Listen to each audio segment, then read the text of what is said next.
Assalamu alaikum, dear students. How are you? Now we will discuss review exercise 5. So question number 2 देखें. Solve and represent their solutions on real line. So first part is x plus 5 over 3 equals to 1 minus x. So हमने x की value find करनी है and इसको real line पर represent करना है. तो आप देख सकते हैं कि फ्रैक्शन में 3 मौजूद है, तो पूरी इक्वेशन को 3 से मल्टीप्लाई कर दें. तो multiplying by 3 on both sides, तो 3 को मल्टीप्लाई करेंगे x प्लस 5 ओवर 3 से और इज़ इक्वल टू 3 को मल्टीप्लाई करेंगे 1 माइनस एक्स के साथ. तो 3 से ये 3 कैंसिल हो जाएगा, तो x प्लस 5 आ जाएगा. एंड 3 को 1 से मल्टीप्लाई करें 3 को माइनस एक्स से मल्टीप्लाई करें माइनस 3x. तो minus 3x right left side पे जाएगा तो प्लस हो जाएगा. 5 राइट साइड पे आएगा तो माइनस हो जाएगा. तो 1x plus 3x this is 4x and 3 minus 5 is minus 2. Now x से 4 मल्टीप्लाई हो रहा है तो राइट साइड पर जाएगा तो डिवाइड हो जाएगा. नाउ माइनस 2 ओवर 4 क्या होता है, 2 1 ज़ा 2 एंड 2 2 ज़ा 4. So x equals to minus 1 over 2. Now इसको हम चेक करने के लिए क्या करेंगे, इसी x की वैल्यू को इसी ओरिजिनल इक्वेशन में पुट करेंगे जो हमारा क्वेश्चन भी है. इसे आप नाम दे सकते हैं इक्वेशन नंबर 1. तो x प्लस 5 ओवर 3, तो x की जगह आप पुट कर दें minus 1 over 2 plus 5 divided by 3 is equal to 1 minus x, और x की जगह पुट कर दें 1 माइनस 1 बाई 2. तो माइनस 1 ओवर 2 प्लस 5 इसका एलसीएम ले लें. तो फ्रैक्शन में 2 है डिनोमिनेटर में, तो 2 एलसीएम आ जाएगा और 2 के ऊपर जो नोमिनेटर है वो माइनस 1 एज इट इज़ आ जाएगा. और ये 2 इस 5 से मल्टीप्लाई कर दें तो that is 10 and divided by 3 which is equal to 1 minus minus plus हो जाएगा 1 बाई 2. तो 10 माइनस 1 9 और ये 2 इधर 3 से मल्टीप्लाई हो जाएगा. तो राइट साइड पर क्या देखें, एलसीएम ले लें. फ्रैक्शन में 2 है, डिनोमिनेटर 2 है, तो एलसीएम भी 2 होगा. एंड ये जो 1 है इस 1 को आप 2 से मल्टीप्लाई करें तो 1 टाइम्स 2 इज़ 2 एंड प्लस 1 और divided by 2. Now 9 over 2 cross 3 है तो 3 3 ज़ा 9 एंड दिस इज़ 3 बाई 2. और राइट साइड पर भी 2 प्लस 1 3, तो दिस इज़ 3 बाई 2. तो ये ट्रू है. अगर ये ट्रू है तो इसका मतलब है कि ये जो x माइनस 1 बाई 2 है यही इस क्वेश्चन का, इसी इक्वेशन का सोल्यूशन है. नाउ इसको हमने रिप्रेजेंट करना है रियल लाइन पर. तो x है माइनस 1 ओवर 2 यानी कि माइनस 0.5. तो अगर हम माइनस की तरफ जाएं तो ये ज़ीरो और माइनस 1 के दरमियान होगा. ठीक है, तो ज़ीरो और माइनस 1 के दरमियान क्या होगा, माइनस 1 बाय 2 होगा. तो ये हमने इसको क्या कर दिया, रिप्रेजेंट कर दिया. Part 2 is 2x plus 1 over 3 plus 1 over 2 equal to 1 minus x minus 1 over 3. तो आप देख सकते हैं कि लेफ़्ट साइड में डिनोमिनेटर 3 और 2 है और ये दोनों ही 6 के मल्टीपल्स होते हैं. इसका एलसीएम 6 आ जाएगा. नाउ ये जो फर्स्ट टर्म है 2x प्लस 1 ओवर 3, इसको एलसीएम से मल्टीप्लाई अगर करें तो 2x प्लस 1 ओवर 3 को मल्टीप्लाई करें 6 के साथ तो 3 2 ज़ा 6 एंड ये 2x प्लस 1 से मल्टीप्लाई हो जाएगा. ओके, एंड 1 ओवर 2, नेक्स्ट है 1 ओवर 2. तो 1 ओवर 2 को भी 6 से मल्टीप्लाई करें, 2 3 ज़ा 6 एंड 3 1 ज़ा 3. तो यहाँ पर देखें 3 टाइम्स 1 आ गया एंड एलसीएम हमारा तो 6 है. इज़ इक्वल टू, अब देखिए डिनोमिनेटर 3 है तो 3 एलसीएम आ जाएगा और इस 1 को भी 3 से मल्टीप्लाई कर देंगे तो 3 टाइम्स 1 माइनस ये x माइनस 1 के नीचे 3 था तो x minus 1 as it is आ जाएगा. बट इससे पहले जो माइनस है उसकी वजह से हम यहाँ ब्रैकेट्स का इस्तेमाल करेंगे. नाउ 2 को 2x से मल्टीप्लाई करें दैट इज़ 4x, 2 को 1 से मल्टीप्लाई करें 2, 3 1 ज़ा 3 डिवाइडेड बाई 6 एंड 3 1 ज़ा 3, माइनस को मल्टीप्लाई करें तो minus x minus times minus 1 is plus 1 divided by 3. तो 4x 2 plus 3 5 divided by 6, 3 plus 1 4 minus x divided by 3. अब इक्वल टू के देखें दोनों तरफ डिनोमिनेटर में 3 और 6 हैं और ये दोनों ही 6 के मल्टीपल्स हैं. तो ऐसा करते हैं कि दोनों पूरी इक्वेशन को 6 से मल्टीप्लाई कर देते हैं. तो multiplying by 6 on both sides, left side पर भी 6 से मल्टीप्लाई करेंगे, राइट साइड पर 6 से मल्टीप्लाई करेंगे, ये दोनों कैंसिल हो गए तो 4x plus 5 as it is आ जाएगा एंड 3 2 6 होता है, तो 2 को 4 माइनस एक्स से मल्टीप्लाई कर देंगे, 4x plus 5, 2 times 4 is 8, 2 times minus x is -2x। अब ये -2x लेफ्ट साइड पे जाएगा तो प्लस हो जाएगा, 5 इधर राइट साइड पे आएगा माइनस हो जाएगा, 4 + 2 6x, 8 - 5 3, एंड 6x से मल्टीप्लाई हो रहा है, राइट साइड पर आएगा तो 3 से डिवाइड हो जाएगा, एंड दैट इज़ 3/6। तो 3 1 ज़ा 3, 3 2 ज़ा 6, तो आंसर इज़ 1/2। अब इसको हम चेक करेंगे, तो उसके लिए हम इसी ओरिजिनल इक्वेशन में पुट कर देंगे x को, तो putting x equal to 1/2 in original equation, या जो भी हमारा क्वेश्चन है इसको आप चाहें तो 1 का नाम दे दें, तो इसी में हम पुट करेंगे x की जगह 1/2। तो पहले हमारे पास है 2x + 1/3, तो x की जगह 1/2 पुट कर दें, plus 1/2 is equal to 1 minus x की जगह 1/2 पुट करेंगे, -1 डिवाइडेड बाई 3। तो ये देखें, ये 2 से 2 कैंसिल हो गया, तो 1 में प्लस करें 1 divided by 3, and plus 1/2 as it is आ जाएगा, इज़ इक्वल टू 1 माइनस, देखें 1/2 -1, तो इसका एलसीएम क्या आएगा, 2 आएगा, एंड 2 को 1 से मल्टीप्लाई करें, ठीक है, 2 को 1 से मल्टीप्लाई करें तो -1, दिस इज़ 1 - 2, एंड ये जो 3 है ये एज इट इज़ यहाँ पे आ जाएगा। अच्छा, अब 1 + 1 2, तो this is 2/3 plus 1/2 is equal to 1 minus, देखिए 1 - 2 -1 होता है, तो this is -1/2 and divided by 3। तो 2/3 प्लस 1/2 ये एज इट इज़ आ जाएगा 1, और ये देखें ये माइनस माइनस ये मल्टीप्लाई करें तो प्लस हो जाएगा, और ये 2 इधर 3 से आके मल्टीप्लाई हो जाएगा, तो दैट इज़ 6, तो ये आ गया 1 + 1/6। अब देखें लेफ्ट साइड पर डिनोमिनेटर 3 और 2 है, और ये दोनों 6 के मल्टीपल्स हैं, तो एलसीएम क्या आ जाएगा, 6। अब फर्स्ट टर्म को आप एलसीएम से मल्टीप्लाई करें, तो 2/3 को 6 से मल्टीप्लाई करें, 3 2 ज़ा 6 एंड 2 2 ज़ा, okay, so this is 2 × 2।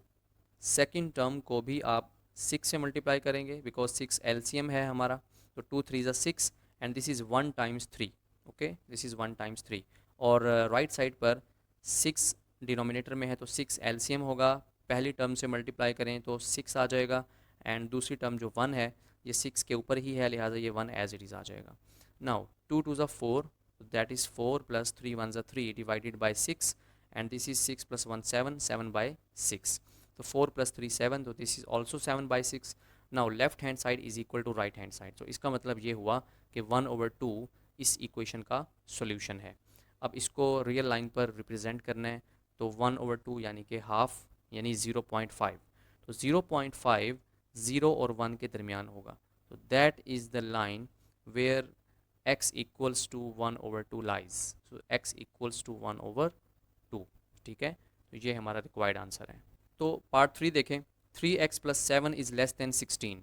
Now हमने x की वैल्यू फाइंड करनी है, और आप देखें फर्स्ट 2 क्वेश्चन से इसमें क्या डिफरेंस आया कि यहाँ इन इक्वालिटी है, लीनियर इन इक्वालिटी, ठीक है, तो इस क्वेश्चन में हम x की वैल्यू चेक नहीं करेंगे, हम x की वैल्यू फाइंड करने के बाद जाहिर है कि x की वैल्यूज़ होंगी, एक वैल्यू नहीं होगी, सेट ऑफ वैल्यूज़ होंगे, क्योंकि यहाँ पर x हमें रेंज बताएगा। अच्छा, अब उसमें हम फिर चेक नहीं करेंगे, हम डायरेक्ट उसको प्लॉट कर देंगे रियल लाइन पर। Now 3x + 7 is less then 16, तो +7 इधर आके माइनस हो जाएगा, तो 16 - 7 9, एंड 3 9 से आके डिवाइड हो जाएगा, तो 3 3 ज़ा 9, तो x की वैल्यू है लेस दैन 3, यानी 3 से कम, ओके। तो अगर ये 3 से कम है तो आप 3 पर एक सर्कल ड्रॉ करेंगे, और x चूँकि लेस है तो आपने इस 3 से पीछे की तरफ लाइन ड्रॉ करनी है, और यहाँ एक एरो लगा देना है, ये एरो ये बता रहा है कि ये वैल्यूज चलती जा रही हैं, और यहाँ सर्कल इसलिए आया क्योंकि x 3 के बराबर तो नहीं है, 3 से लेस है, तो इसलिए यहाँ पर सर्कल आया। अगर ये इक्वल टू भी होता, अगर ये इस तरह होता x is less than equal to 3, तो फिर हम इस सर्कल को भी फिल कर देते, ओके। तो आपको ये याद होगा, हम एक्सरसाइज 5.1 में कर चुके हैं। नाउ पार्ट 4 देखें, 5 times x - 3 is greater than equal to 26x minus into 10x plus 4, तो 5x into 5x हो जाएगा, 5 into -3 - 15 is greater than equal to 26x, minus को 10x से मल्टीप्लाई करें -10x, माइनस को 4 से मल्टीप्लाई करें -4, तो 5x - 15, 26x minus 10x, so that is 16x minus 4, and ये जो -15 है ये इधर पड़ा रहेगा, -4 इधर आके +4 हो जाएगा, greater than equal to 16x भी अपनी जगह रहेगा, 5x लेफ़्ट पे है, राइट पे आके माइनस हो जाएगा। तो -15 + 4 -11 and 16x - 5x that is 11x। तो 11 इधर आके डिवाइड हो जाएगा -11 से, तो दोनों कैंसिल कर दें तो -1 is greater than equal to x, या आप यूँ कह लें कि x is less than equal to -1। तो x की वैल्यू -1 है और -1 से कम है, लेस है। अगर ये -1 के बराबर है तो -1 के ऊपर हम सर्कल को फिल कर देंगे और इसको हम बैकवर्ड ड्रॉ करेंगे with arrow. Okay, now question number 3 देखें, find the solution region of linear inequalities. तो इसका फर्स्ट पार्ट हमें गिवन है, इसमें आपको 2 लीनियर इनइक्वालिटीज़ गिवन है, इसका हमें सॉल्यूशन रीजन चाहिए। तो सबसे पहले कंसीडर कर लें पहली linear inequality 3x - 4y is less than equal to 12। तो इसकी एसोसिएटेड इक्वेशन क्या होगी, just less than equal to की बजाय आप इक्वल टू लिख दें, तो ये बन जाएगा 3x - 4y is equal to 12। Now x intercept पर y 0 होता है एंड 3x - 4 y की जगह 0 पुट कर दें इज़ इक्वल टू 12। तो 4 × 0 0, तो ये आ जाएगा 3x इज़ इक्वल टू 12। 3 इधर x से मल्टीप्लाई हो रहा है, इधर आके 12 से डिवाइड हो जाएगा, तो 3 4 ज़ा 12। Now x is equal to 4, तो पॉइंट क्या आ गया 4,0, बिकॉज x 4 है और y 0 है। नाउ y इंटरसेप्ट पर x 0 होता है, ठीक है। तो मैंने आपको लास्ट एक्सरसाइज में x इंटरसेप्ट और y इंटरसेप्ट बताया था। x इंटरसेप्ट वो वैल्यू होती है, x इंटरसेप्ट का मतलब होता है कि जो आपको x की वैल्यू मिलेगी एक्स एक्सिस पर, ओके, जहाँ पर y 0 होता है। और y इंटरसेप्ट का मतलब है y को कट करती हुई वैल्यू, यानी y एक्सिस को टच करती हुई वैल्यू, और ऑब्वियसली यहाँ पर x 0 होगा। तो सिंपली अगर हम ये कहें कि x एक्सिस पर वैल्यूज़ x इंटरसेप्ट होती हैं, y एक्सिस पर वैल्यूज़ y इंटरसेप्ट होती हैं, ठीक है ना। y इंटरसेप्ट में x 0 होता है, तो इसी इक्वेशन में एसोसिएटेड इक्वेशन, इसको आप चाहें तो 1 का नाम दे दें, x की जगह 0 पुट करेंगे तो ये बन जाएगा 3 × 0 - 4y इज़ इक्वल टू 12। तो 3 times 0 is 0, -4y is equal to 12, -4y is equal to 12 and -4 इधर आके 12 से डिवाइड हो जाएगा, तो that is y is equal to -3। तो ये पॉइंट क्या आ गया 0 -3। तो टेस्ट पॉइंट ओ पर होगा, ओरिजिन पर होगा। तो टेस्ट पॉइंट के लिए हम सिर्फ इन इक्वालिटी यूज़ करेंगे। हमारे क्वेश्चन में लेस देन इक्वल टू 12 था, तो अब हम लेस देन यूज़ करेंगे। 3x - 4y is less then 12 and x भी 0 पुट कर दें, y भी 0 पुट कर दें, तो ये सारा 0 हो जाएगा। 0 इज़ लेस देन 12, तो ये क्या है, ट्रू है, बिकॉज 0 वाकई 12 से लेस होता है। नाउ कंसीडर कर लें सेकेंड इनइक्वालिटी। तो 3x + 2y is equal to 3 लिख दें, दिस इज़ एसोसिएटेड इक्वेशन।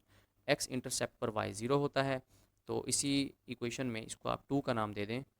तो इसी इक्वेशन में 3x + 2y, y की जगह 0 पुट कर दें, तो 3x इज़ इक्वल टू 3 रह जाएगा and x is equal to 1 आ जाएगा। तो पॉइंट क्या आ गया 1,0। y इंटरसेप्ट पर x 0 होता है, तो 3 × x की जगह 0 + 2y इज़ इक्वल टू 3, तो 2y इज़ इक्वल टू 3 रह जाएगा and y is equal to 3/2। तो पॉइंट क्या आ गया 0,3/2। तो टेस्ट पॉइंट ओरिजिन पर लेते हैं, तो 3x + 2y is greater than 3 होगा एंड x भी 0 y भी 0, तो 0 is greater than 3 and that is false, because 0 तो 3 से लेस होता है, ग्रेटर तो नहीं होता। अच्छा बच्चों, अब इन्हीं दो इनइक्वालिटीज़ को यूज़ करके हमने 4 पॉइंट्स फाइंड किए। पहली लीनियर इनइक्वालिटी से हमने a और b फाइंड किया एंड दूसरी लीनियर इनइक्वालिटी से c एंड d फाइंड किया। अब अगर हम इनको प्लॉट करें तो a है 4 0, तो x एक्सिस पर देखें, आप राइट साइड पर जाएं बिकॉज पॉजिटिव वैल्यूज़ हैं, तो 1 2 3 ये 4 पर आपको ये पॉइंट मिल जाएगा, दिस इज़ 4,0 एंड b है 0 -3। तो x 0 है ना, तो y एक्सिस पर वैल्यू -3 होगी, तो नीचे की तरफ जाएं, माइनस है तो -1 -2 और ये पॉइंट आपको मिल जाएगा -3।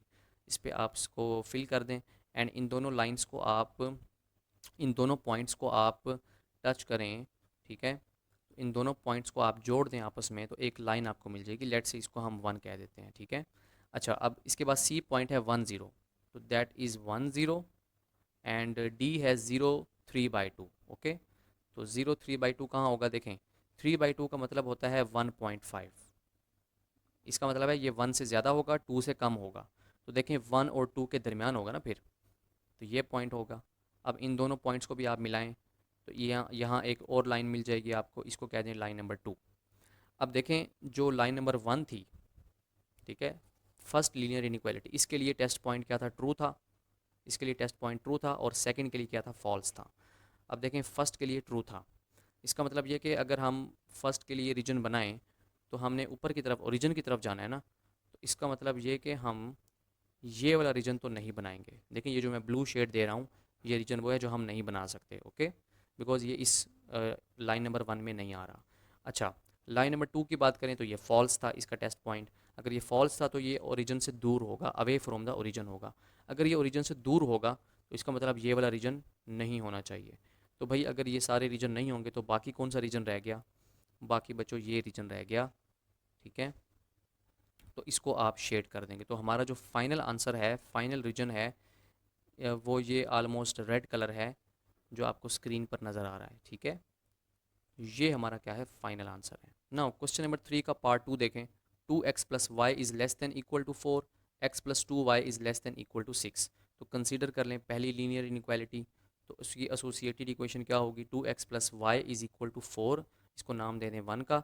x इंटरसेप्ट पर बच्चों y 0 होता है, तो इसी इक्वेशन में y की जगह 0 पुट कर दें, इज़ इक्वल टू 4। तो 2x प्लस 0 2x होगा, इज़ इक्वल टू 4। एंड यहाँ से अगर हम 2 उधर जाके 4 से डिवाइड कर दें तो x की वैल्यू क्या आ जाएगी, 2 आ जाएगी। तो पॉइंट क्या आ गया, 2 0, इसको आप a का नाम दे दें। और y इंटरसेप्ट पे x 0 होता है, तो 2x प्लस वाई है ना, तो x की जगह 0 पुट कर दें, plus y is equal to 4। 2 into 0 0, तो y रह जाएगा, तो y इज इक्वल टू 4। तो पॉइंट क्या आ गया, 0,4, इसको आप b का नाम दे दें। इसके बाद टेस्ट पॉइंट ओरिजिन पर होता है, तो 2x प्लस वाई, पहले हमने इक्वल टू यूज़ किया, अब हम लेस देन यूज़ करेंगे। तो x भी 0 y भी 0, तो 0 is less than 4 which is true. Now consider कर लें सेकंड लीनियर इनइक्वालिटी, तो x plus 2y is less than equal to 6। तो यहाँ आपको सेकंड क्वेश्चन इक्वेशन आपको मिल रही है। तो इसकी एसोसिएटेड इक्वेशन होगी x plus 2y is equal to 6, name it as 2। तो x इंटरसेप्ट पर y 0 होता है, तो y की जगह 0 पुट कर दें, इज इक्वल टू 6। तो x क्या आ जाएगा, 6 आ जाएगा। तो पॉइंट क्या आ गया, 6,0, name it as c। y intercept पर x 0 होता है, तो x की जगह 0 पुट करें, 2y इज इक्वल टू 6।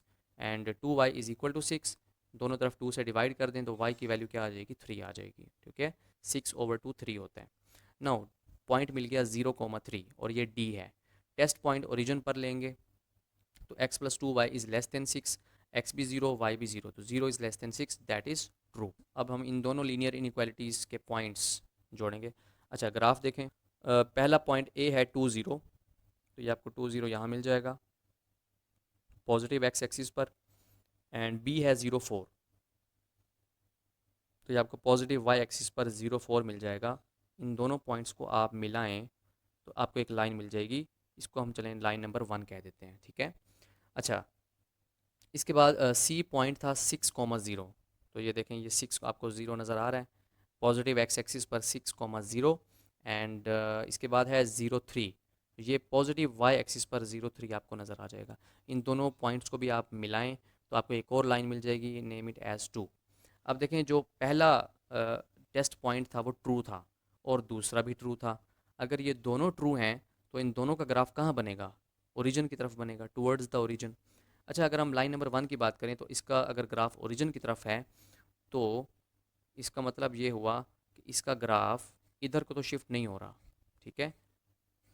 इस इक्वेशन लाइन नंबर 1 का ग्राफ इधर शिफ्ट नहीं हो रहा, और लाइन नंबर 2 का ग्राफ ये भी ओरिजिन की तरफ है, इसका मतलब ये इधर शिफ्ट नहीं हो रहा जहाँ मैं अभी ड्रॉ कर रहा हूँ। तो इधर हमने नहीं बनाना, ठीक है।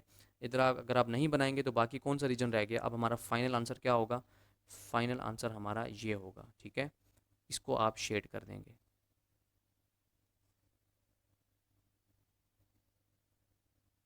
तो प्रॉपर आपने शेडिंग करनी है, और जहाँ तक आपने लाइन बनाई कोशिश करें वहाँ तक तो आप इसको शेड करें, ठीक है। कम से कम यहाँ से यहाँ तक ये लिमिट आए ना, तो यहाँ से लेकर यहाँ तक कम से कम आप इसको शेड करें। चलें जी, ये हमारा ग्राफ हो गया शेड। जी बच्चों, क्वेश्चन नंबर 4 देखें। Find the maximum value of g of x comma y is equal to x plus 4y, that is our objective function, ठीक है, सब्जेक्ट टू द कंस्ट्रेंट्स। और ये हमें एक ही लीनियर इनइक्वालिटी गिवन है, with x is greater than equal to 0, y is greater than equal to 0। तो मैंने एक्सरसाइज 5.2 में आपको नॉन नेगेटिव कंस्ट्रेंट्स की डेफिनेशन बताई थी और बताया था कि ये जो डिसीजन वेरिएबल्स होते हैं यही हमारे नॉन नेगेटिव कंस्ट्रेंट्स होते हैं। ये जो नॉन नेगेटिव कॉन्स्ट्रेंट्स होते हैं ये हमें ये बताते हैं कि आपने फिजिबल सोल्यूशन बनाना है, फिजिबल सोल्यूशन में ही रहना है, और फिजिबल सोल्यूशन हमारा फर्स्ट क्वाड्रेंट में होता है। ठीक है, इसका मतलब ये है कि ये एक्स और वाई हमें ये बता रहे हैं कि हमने फर्स्ट क्वाड्रेंट से बाहर नहीं जाना। ओके, तो ये बात आपने याद रखनी है। अच्छा, इक्वेशन तो एक ही है हमारे पास, तो इसको हम सॉल्व कर लें। कंसीडर कर लें x plus y is less than equal to 4, इसकी associated equation x plus y is equal to 4 होगी। एक्स इंटरसेप्ट पर वाई 0 होता है, वाई की जगह 0 पुट करें तो एक्स 4 होगा, तो पॉइंट है 4,0। और वाई इंटरसेप्ट पर एक्स 0 होता है तो एक्स की जगह 0 पुट करें तो वाई 4 होगा, तो पॉइंट मिल गया 0,4। टेस्ट पॉइंट ओरिजिन पर लेते हैं तो x plus y is less than 4 होगा, एक्स भी 0 वाई भी 0, तो 0 is less than 4 which is true. अगर ये ट्रू है तो इसका ग्राफ देखें, पहला पॉइंट है 4,0, तो ये देखें पॉजिटिव एक्स एक्सिस पर 4,0 एंड पॉजिटिव वाई एक्सिस पर 0,4। इन दोनों पॉइंट्स को मिलाएं तो एक लाइन मिल जाएगी आपको। अब ये लाइन देखें, इसका टेस्ट पॉइंट ट्रू था, लिहाजा इसका ग्राफ कहाँ बनेगा, टूवर्ड्स द ओरिजिन बनेगा। बट हमने फर्स्ट क्वाड्रेंट से बाहर नहीं जाना, तो सिंपली हमारा जो एरिया है, हमारा जो फिजिबल सॉल्यूशन है, फिजिबल रीजन है, ये ऑलमोस्ट आप समझ लें एक ट्रायंगल शेप बन रही है। ठीक है, एक ट्रायंगल बन रहा है क्योंकि आपने फर्स्ट क्वाड्रेंट से बाहर नहीं जाना। ओके, तो ये हमारा ग्राफ है। अच्छा, अब इस ग्राफ में देखें कि हमारे पास कुछ कॉर्नर पॉइंट्स भी आ गए। तो पहला कॉर्नर पॉइंट हमारा ओरिजिन है, बिकॉज ये भी रीजन का हिस्सा है, दैट इज़ ओ। ओ पर आपको पता है वाई भी 0 होता है, एक्स भी 0 होता है। इसके बाद एक और पॉइंट है 4,0, चलें आप इसको ए का नाम दे दें, दैट इज़ 4,0। एंड इसके बाद एक और पॉइंट है, इसको आप बी का नाम दे दें, दैट इज़ 0,4। तो हमारे पास कितने कॉर्नर पॉइंट्स हैं, 3 कॉर्नर पॉइंट्स हैं। ओके, तो यहाँ पर देखें कॉर्नर पॉइंट्स ओ, ए, बी। अब हम क्या करेंगे, बारी बारी इन तीनों कॉर्नर पॉइंट्स को हमारे ऑब्जेक्टिव फंक्शन में पुट करेंगे, और जहाँ वैल्यू मैक्सिमम आ गई तो हम कहेंगे कि फंक्शन उसी पॉइंट पर क्या है, मैक्सिमम है। ठीक है, तो कॉर्नर पॉइंट्स ओ पर, ए पर और बी पर हमारा ऑब्जेक्टिव फंक्शन है G of X comma Y is equal to X plus 4 Y, हमें क्वेश्चन में गिवन है। एट ओ यानी कि एक्स 0 वाई 0, तो G of X comma Y, तो 0 0 पुट करें तो जी ऑफ 0 0 हो जाएगा। अच्छा, एक्स प्लस 4 वाई, तो एक्स की जगह 0 प्लस 4 वाई, वाई की जगह 0, तो आंसर सिंपली 0 होगा। फिर चेक करेंगे ए पर, जिसमें एक्स 4 है और वाई 0 है, तो जी ऑफ 4,0, तो 4 प्लस 4 वाई, वाई की जगह 0 पुट कर दें तो 0 0 इंटू 4 0, तो ये 4 क्या हो जाएगा, आंसर आ जाएगा। अच्छा, एट बी यानी कि 0 4, तो जी ऑफ 0 4, एक्स भी 0 प्लस 4 वाई, तो 4 और वाई की जगह 4, तो 4 4 16 आ जाएगा। और देखें जो ग्रेटर वैल्यू है वो 16 है ना तीनों में से, तो इसका मतलब, और ये बी पर आया, लिहाजा आप कहेंगे hence g is maximum at B, यानी कि 0,4। क्लियर होगी बात। हाँ जी, क्वेश्चन नंबर 5 देखें, find the minimum value of f of x comma y is equal to 3x plus 5y subject to the constraints. और यहाँ हमें दो लीनियर इनइक्वालिटीज़ गिवन है with their non negative constraints. इसका मतलब ये है कि इसमें भी हमने फर्स्ट क्वाड्रेंट से बाहर नहीं जाना। नाउ कंसीडर कर लें पहली linear inequality, x plus 3y is greater than equal to 3। इसकी एसोसिएटेड इक्वेशन क्या होगी, x plus 3y is equal to 3, और एक्स इंटरसेप्ट पर y 0 होता है, तो x प्लस 3 y की जगह 0 पुट कर दें इज इक्वल टू 3, तो x इज इक्वल टू 3 आ जाएगा, बिकॉज 3 इंटू 0 तो 0 होता है, तो x की वैल्यू 3 आ गई, तो पॉइंट क्या है, हमें मिल गया 3,0। y इंटरसेप्ट पर x 0 होता है, तो x 0 पुट कर दें, 3y is equal to 3, and 3y is equal to 3 होगा, एंड y की वैल्यू 1 है, तो पॉइंट क्या आ गया, 0,1। टेस्ट पॉइंट ओरिजिन पर लेंगे, x plus 3y is greater than 3 होगा, x भी 0 और y भी 0, तो 0 is greater than 3 which is false. Consider कर लें second linear inequality, x plus y is greater than equal to 2।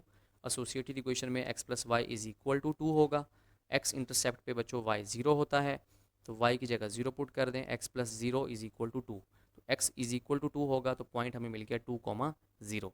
y intercept पर x 0 होता है, तो x 0 पुट कर दें, plus y is equal to 2 and y is equal to 2। ठीक है, तो ये पॉइंट हमें मिल गया 0,2। नाउ टेस्ट पॉइंट ओरिजिन पर लेंगे, तो x plus y is greater than 2 होगा, x भी 0 y भी 0, ग्रेटर देन 2, तो 0 is greater than 2, that is false. Okay, now इसका ग्राफ अगर देखें, पहला पॉइंट हमारे पास है 3,0 एंड दूसरा पॉइंट है 0,1। तो दैट इज़ 0,1। इन दोनों पॉइंट्स को आप जोड़ें तो एक लाइन मिल जाएगी, that is line number 1। And इसके बाद सेकंड इक्वेशन में जो पहला पॉइंट था वो था 2,0, ओके, 2,0, दैट इज़ 2,0। एंड इसके बाद है 0,2, तो ये है 0,2। इन दोनों को भी आप मिलाएं तो ये लाइन नंबर 2 आ जाएगी। अब देखें, जो दोनों इक्वेशंस का टेस्ट पॉइंट था वो दोनों का फॉल्स था। अगर दोनों का फॉल्स था तो दोनों का region away from the origin होगा, ओरिजिन से, इस पॉइंट से ओरिजिन से क्या होगा, दूर होगा, ठीक है। तो अगर हम इन सब का रीजन दूर बनाएं तो कॉमन रीजन क्या होगा, हमने फर्स्ट क्वाड्रेंट से बाहर तो नहीं जाना, लिहाजा हमारा जो कॉमन रीजन होगा वो कुछ इस तरह का होगा, ठीक है।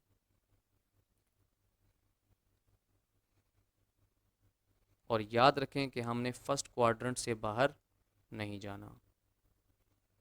और ये जो ब्लैक लाइंस हैं इससे पीछे भी आप नहीं जा सकते क्योंकि वो कॉमन रीजन नहीं कंसीडर किया जाएगा, ठीक है। जहाँ भी ब्लैक लाइन आ गई उससे पहले आपने नहीं जाना, ठीक है। और आपने फर्स्ट क्वाड्रेंट से बाहर नहीं जाना, लिहाजा हम नीचे तक नहीं जाएंगे। तो ये इतना अब बनाना आपके लिए काफ़ी है। अच्छा, ये जो रीजन हमने बनाया, इस रीजन में कुछ कॉर्नर पॉइंट्स भी तो हैं। एक कॉर्नर पॉइंट आपको ये नज़र आ रहा है, दैट इज़ 0,2। एंड एक कॉर्नर पॉइंट आपको नज़र आ रहा है 3,0।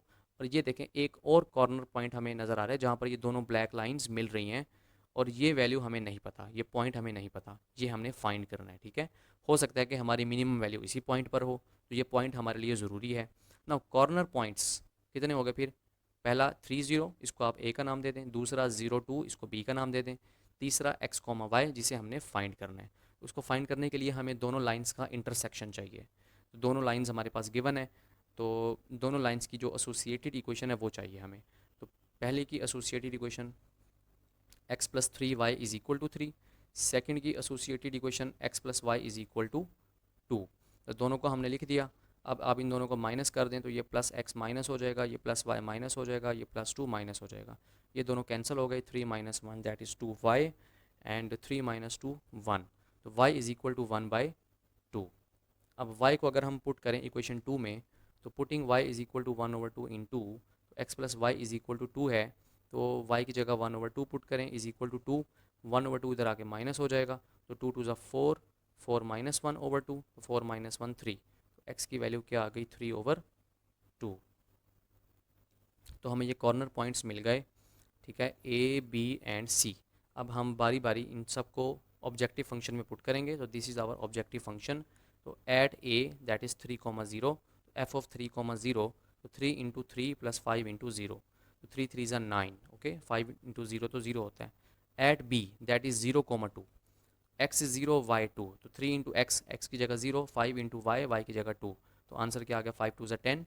Eight C, C have 3/2 and 1/2, तो f ऑफ 3/2, 1/2 एंड 3x, तो x की जगह 3/2 प्लस 5y, y की जगह 1/2, तो दिस इज़ 3 3 ज़ा 9, तो दिस इज़ 9/2, 5 1 ज़ा 5, तो 5/2। एलसीएम ले लें, 2 आ जाएगा, 9 + 5 14 होता है, 14/2 7 होगा। तो मुझे बताएं मिनिमम वैल्यू कौन सी है। देखें, ए पर हमारा आंसर आया 9, बी पर आया 10 और सी पर आया 7, तो मिनिमम वैल्यू 7 होगी। तो हम कह सकते हैं hence f is minimum at c, जिसमें x 3/2 है और y क्या है, 1/2 है, ठीक है। तो ये थी हमारी रिव्यू एक्सरसाइज 5। मिलते हैं नेक्स्ट चैप्टर में, टिल देन अल्लाह हाफिज़।